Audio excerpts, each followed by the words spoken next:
morning. It is October 2nd.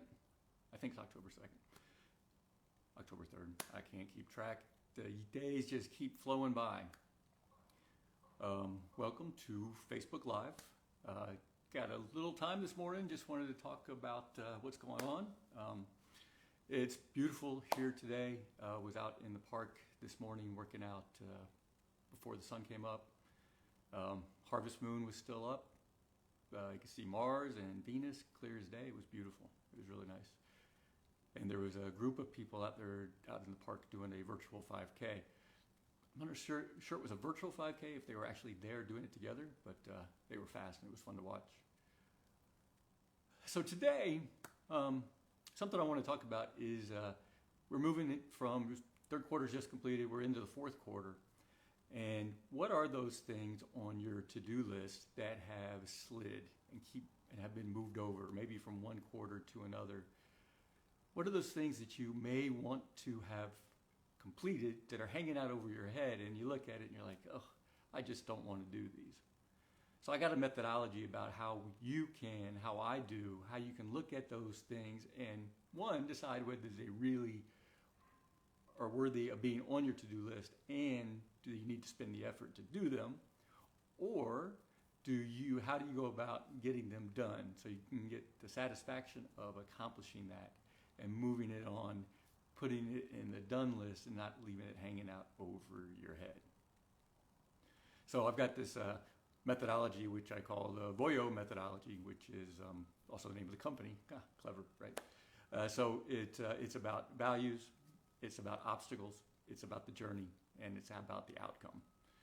So I was thinking about this a little bit, and kind of identified there's a couple things that have been on my to-do list for a while this year, and so I just thought I would use those as an example. So sometimes what things are on your to-do list are like big projects which take time, but once you do them, they are kind of complete. For example, I'm working on building a new coaching program, new training program, and chipping away at that. It's a little behind schedule, but I'll complete that in October and it'll be done. But there's things that are more continuous. They're not just a one and done thing. For example, fitness and managing your health. That is not a one and done thing. That is a thing that we need to work on all the time, regularly, consistently. It's something we need to keep working on. Relationships with friends, family, and coworkers, not one and done. You need to keep chipping away at it. And maybe those things don't show up on a to-do list, and maybe they should. So just want to talk about that a little bit. And for example, one thing I'm going to use as the example will be, I'm going to talk about me doing Facebook Live, right? And how does that tie into my whole VOJO methodology? And then we'll bring it back and say, how can you use this, and how can I help you with it? So let's talk about Facebook Live and how does it work into this methodology. So the V is for values, right? So how does me doing Facebook Live tie into my values? Well, I want to be more open, integrated. I want to be in integrity. And in integrity, that means that I want to communicate what's going on, what I'm thinking, be doing that more consistently with a clearer voice, with a more focused message, and kind of show what I'm trying to bring out to the world. So integrity is really a key one.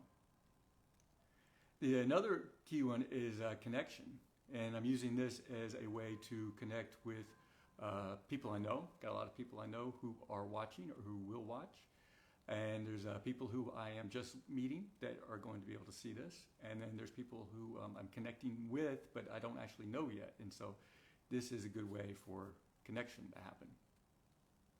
So that's kind of how this Facebook Live ties into my values.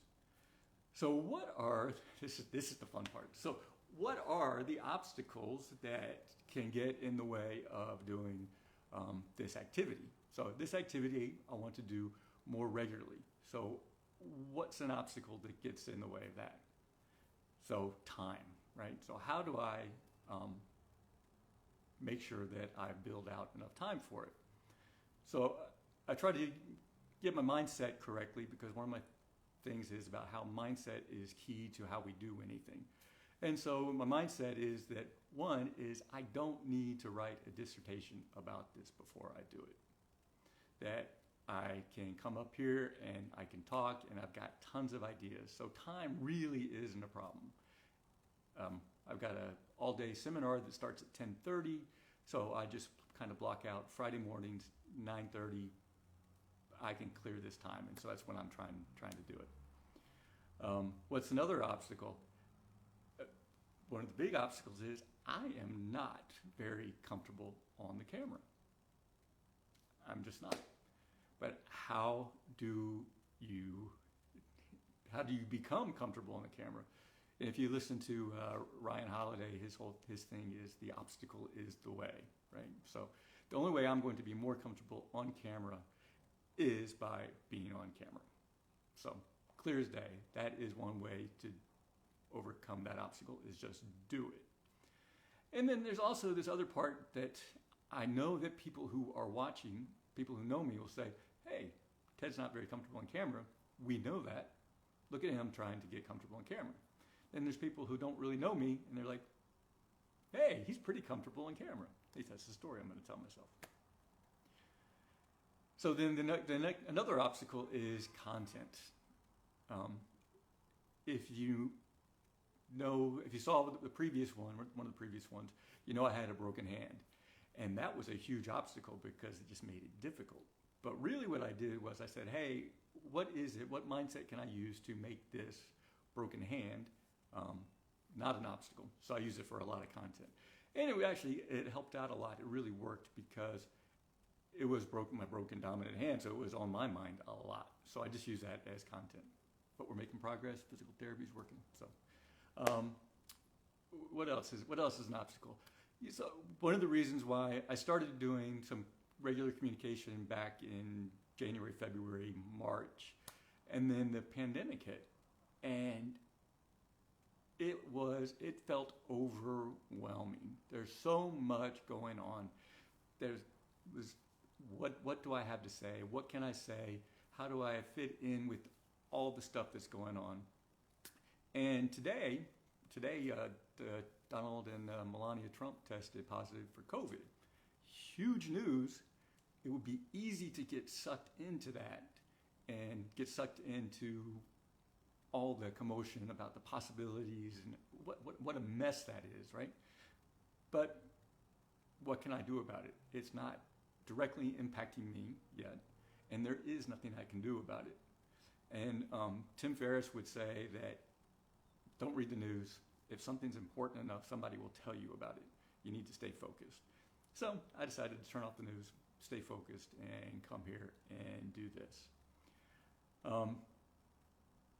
And just another thing about being uncomfortable, one of my philosophies is got to get comfortable being uncomfortable. It's part of my manifesto, part of my I'm Not Dead Yet manifesto, and I'll talk about that in future weeks or something. So that's kind of the values, the obstacles part. And as you move through those obstacles, you start to build the journey. You start to, as I'm going through the obstacles of creating Facebook Live, I am creating a journey, a trail where I have done Facebook Lives, where I'm creating content, where I'm bringing ideas out, and I'm going to use those ideas in other places. So you may have already seen some posting about this topic about how to get things off your to-do list, and that's kind of what the process here is. I'm still going on. So how we go through those obstacles, what mindset we use to overcome them, to push through them, that does build the journey. And once you've done it, once I'm done, once I finish on this, I've done Facebook Live. So that's all part of it. So my question to you is, what are the things that you have left on your to-do list that you would feel great doing? And how do you change your mindset so that you can apply your values, overcome the obstacles, build that journey, and have an outcome. So that's really my thoughts for today. Appreciate everybody watching.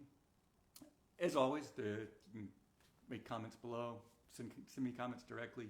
Always looking for ideas, looking for your feedback, and have a great Friday, and I'll talk to you next week. Thanks.